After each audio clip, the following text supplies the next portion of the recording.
I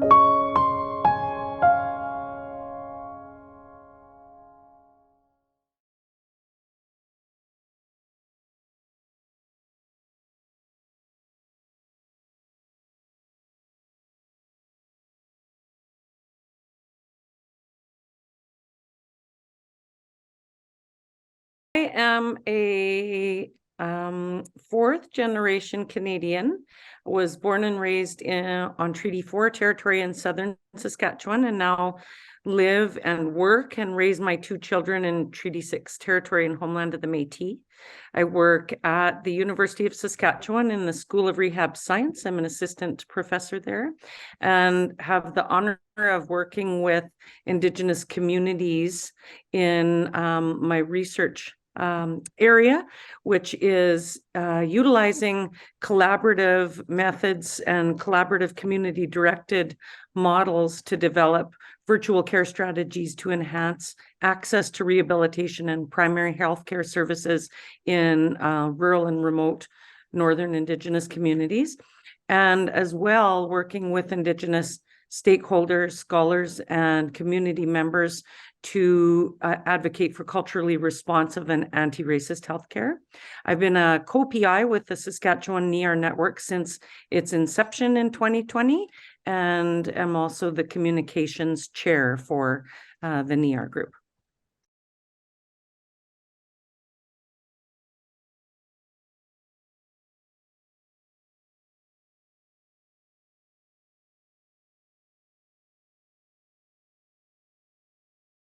I've been working with the Federation of Sovereign Indigenous Nations since 2013 on a number of projects involving their Cultural Responsiveness Framework, which is a ceremony-driven document guided by an advisory council of knowledge keepers, and that is within the Health and Social Development Secretariat. Specifically, we have worked together on an online program known as the Role of Practitioners in Indigenous Wellness, which is housed in continuing medical education and continuing education in rehab science.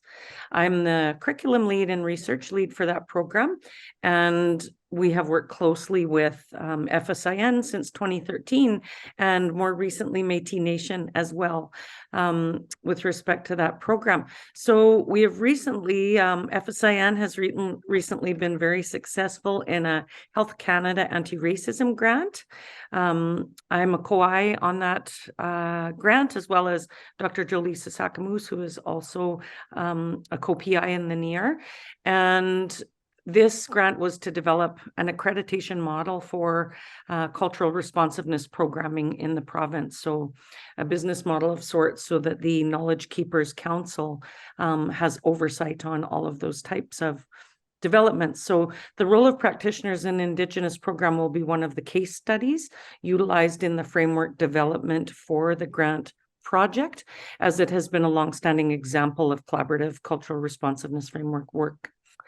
Due to COVID, we had been unable to meet for several years, and so we discussed with the FSIN Oskapios, Howie Denemy, and Reagan Ratmasponius, as well as the elders, the best way to ensure that elders could participate in a safe way going forward with these conversations in a post-COVID world. So we applied for a community partnership grant through the NEIHR, as well as my research funds at College of Medicine.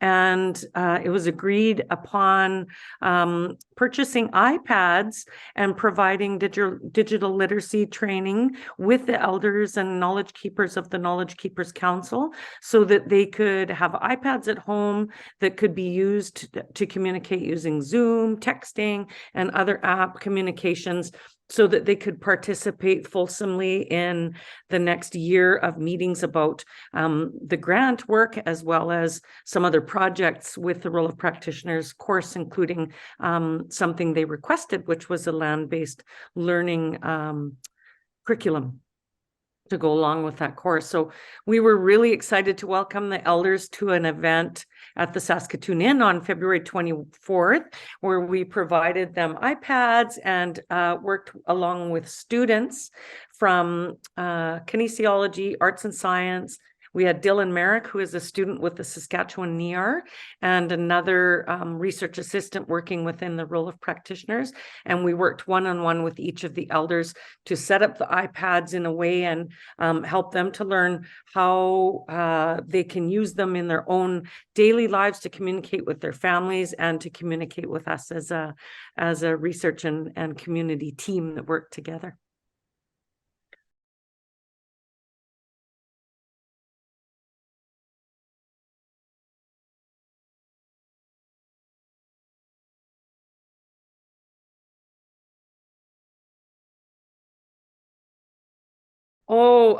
Well, the inspiration is easy. It's the Cultural Responsiveness Framework and the relationships with the Indigenous community members and scholars, elders and knowledge keepers who teach in the role of practitioners in Indigenous wellness course. So FSIN is a critical partner on the program advisory and research committees, and the program follows the guidance of the Cultural Responsiveness Framework. So as a part of my work, I have been very careful to maintain relationships for a length of time. And as those relationships grew and COVID came, we realized together that we needed a way to make sure that the elders could participate without lengthy travel or without the risk of exposing themselves to large groups if there was a need to be more careful and to socially distance. So this came from discussion with Oskapios Howie in determining safer ways to proceed, meeting with elders, and hopefully to provide them something back in return that could be useful in their own communications and daily lives.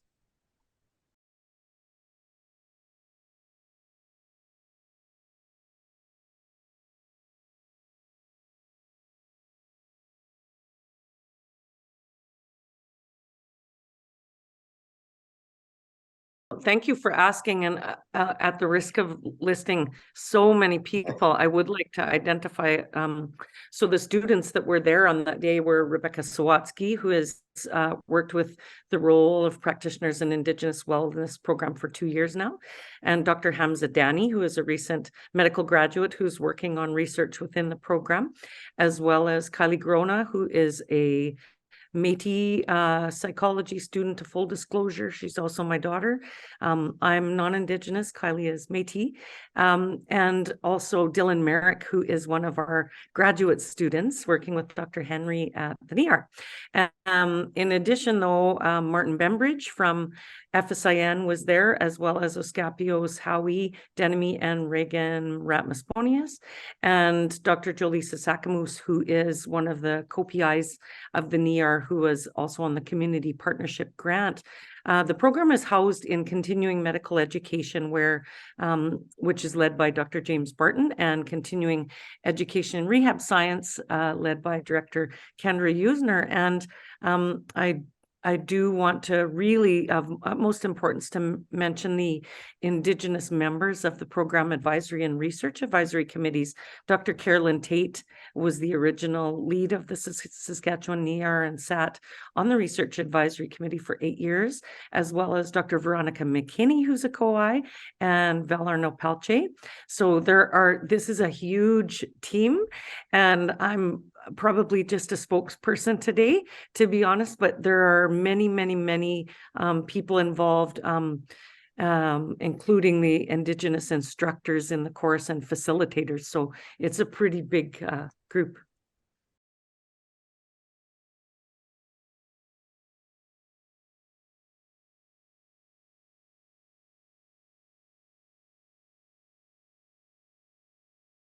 Boy, so of all of the work I've done in my career, this has been my heart work. I've learned every day and every bit of this work how fortunate I am to have the relationships that I do with the Indigenous community members and scholars, FSIN and Métis Nation, and the mentors like Dr. Tate and Dr. McKinney, who have helped so much in this process. So I have learned continually about being an ally, about continuing my learning every day and looking for more and better ways to do this work in the right way. And most recently, I've done a lot of learning from mentors like Dr. Holly Graham from the NEIHR and Dr. McKinney about the importance of anti-racist work and how this type of work can help to inform those spaces as well, to improve healthcare for Indigenous people in Saskatchewan.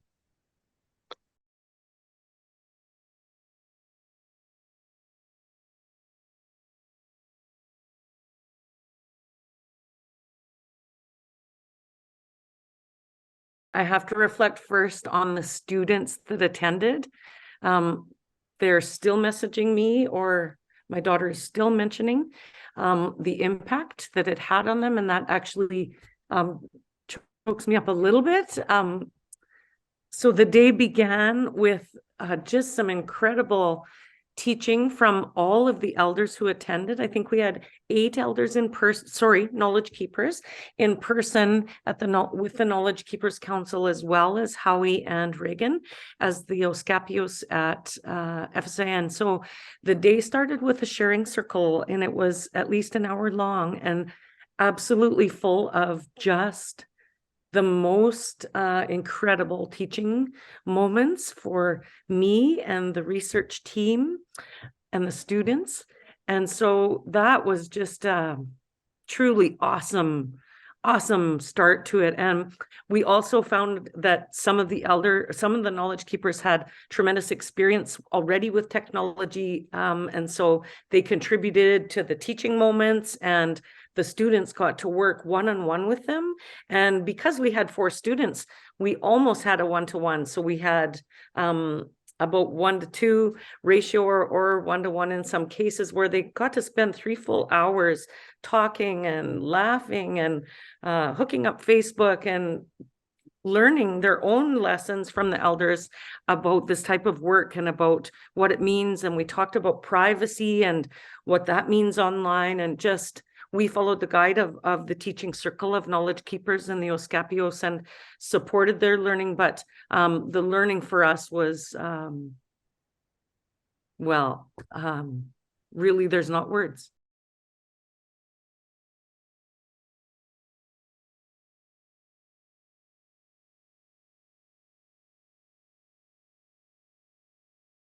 I have had, as a non-Indigenous person, an opportunity and an honor to work very closely with Indigenous community members for a long time in health projects related to this and related to other areas of my research in the North. And this particular project had been building for a number of years. It was sort of halted through COVID. I was very aware that COVID caused massive isolation to all of us, but really isolating for people that we needed to protect and that needed to be very careful about social isolation. So I was so excited to be able to help, maybe to provide some ways, and for the grant to be able to provide some ways for people to be involved in a work that really is important to them. Each of the knowledge keepers made it very clear that this work is very important to them, and that they know that the work that FSIN is doing is very much leading the way in Canada in this respect. And so it was just an honor to be there, and each time to listen to an elder or a knowledge keeper, but 8 of them.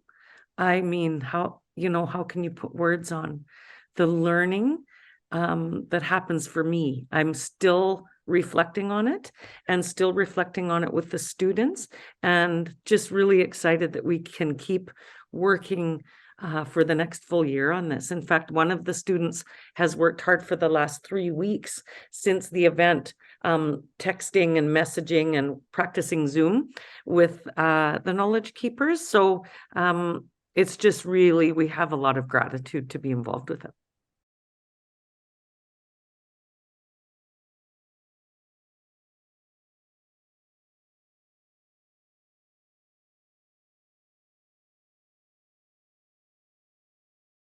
As an ally, I'm working hard to understand the best way that I can help move forward and support action on anti-racism and culturally responsive care. So I have done a lot of learning from these relationships and ongoing learning and from the Cultural Responsiveness Framework. The document teaches a strengths-based, community-directed, equitable, and high-quality approach to healthcare and what healthcare should look like for First Nations people. Métis Nation is also developing a cultural responsiveness document, and so that will enrich this conversation as well. And so the program that we're using this for, the role of practitioners in Indigenous wellness program, was developed and instructed by Saskatchewan First Nation and Métis community members, elders, knowledge keepers, scholars, and health providers. And so it resides within continuing medical education and continuing education in rehab science, with FSIN and Métis Nation on the program advisory committee and helping with the research as well. So this was developed for health professionals to learn about the history of colonization in Canada and the resulting atrocities and the impacts these have had and continue to have on the health and wellness of Indigenous peoples. And this is a critical topic in Saskatchewan and in Canada. So the final module supports learners to develop a communication strategy once learning about colonization, about intergenerational trauma and historical impacts, learning about themselves, and then understanding how they can be more responsive to First Nation and Métis people in Saskatchewan to do a better job of being partners in care with their patients and to ensure they're advocating for high quality care for First Nation and Métis people.